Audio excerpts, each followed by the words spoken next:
Hey everybody, welcome back to RGR Football on YouTube. This is Daniel Harms, and today we're going to do a little short video about the Chiefs' plan, as it would seem, at tight end and defensive end. Now, the Chiefs have addressed the tight end position. They brought back Nick Keiser. They brought back Blake Bell. We know that Blake Bell is, I would assume, likely slide into that tight end two position coming back from the Cowboys. He has the experience in the system. He's a good blocker.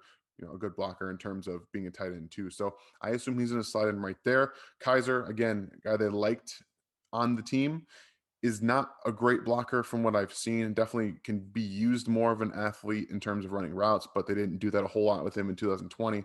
And then after that, we have some interesting things. We're not really sure what tight end four is going to look like, if they're going to carry four. I do know that, according to Ryan, that Jody Fortson is back at tight end position in the practice squad. So we're looking at that. And I think that he's got the best upside in terms of being a legitimate weapon that's already on the roster. So I think those are four options that the Chiefs like in house and will likely limit them to testing out any tight ends in the draft. Now, there are some options. I think that you're going to be able to take some flyers on late round guys. A couple of them from the Big Ten that I've seen myself in passing: Nick Eubanks and Luke Farrell. Farrell, I believe, yeah, out of Ohio State and Michigan, respectively. Luke Farrell out of Ohio State has a lot of the athletic upside and the build that you really are kind of looking to see from a tight end that really can do some things in the passing game. He's probably not going to offer you as much in the blocking department,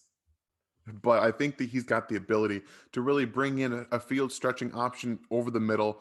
Definitely some developmental aspect. He's not going to, I imagine he doesn't get drafted. If he does, it'll be the seventh, sixth round. I think that he has some medicals as well. So I'm not sure that they're going to really even address the tight end two position in the draft. I know a lot of people like Brevin Jordan on Miami, but I think that the Chiefs are very comfortable with who they have in tight end two. And Travis Kelce has been such a huge part of this offense and really a stalwart there. So I think that that's what they're assuming is going to happen. So if they did anything different, I'd be a little surprised. So that really brings us to the defensive end position. And a lot of people, this is where I think that a lot of people are kind of misguided about the need at defensive end. I think that a lot of fans have said that they are going to draft a tight end, or excuse me, a defensive end on day one or two. Like, that's kind of a need. I disagree with that. And I think that the Chiefs bringing in Melvin Ingram, also bringing back Taco Charlton, also disagree with that. And I think that they're trying to address that now and also plan on drafting a guy in day three who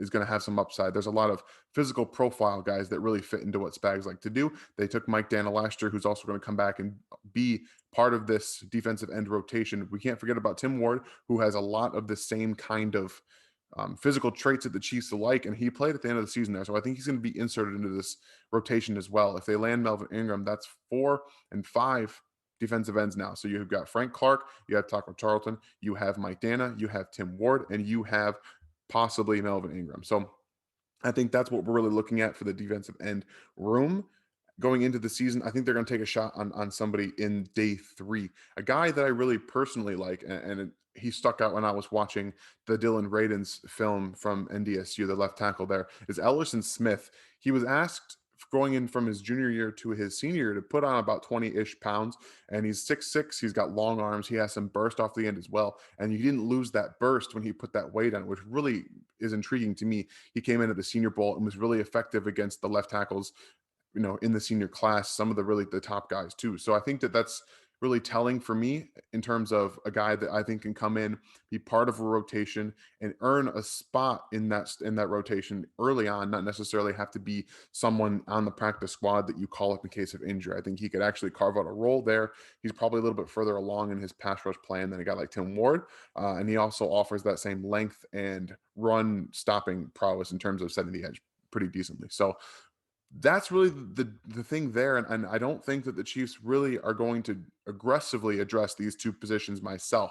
I could be very wrong about that. I just don't see the plan there that they've decided that they want to go ahead and address it in the draft. They've brought in free agents, obviously Blake Bell, and bringing back Keiser, bringing back Taco Charlton. I think they're going to bring in Melvin Ingram. So they're really looking to address those two positions in house and not have to necessarily devote top 100 picks to those positions. So with that said, I hope that this kind of sheds some light on those two current standings right now. That could all change going into the draft. We don't really know what that's going to be. So this is just an update on that position as it is now. So again, hope you guys enjoyed it. We're going to have just these little breakdown videos throughout the week going forward. So just a little tidbit updates on the roster. So again, you guys have a great day and keep it RGR. Thanks for watching this video from the team at RGR Football. Click these videos to see more and subscribe to RGR Football.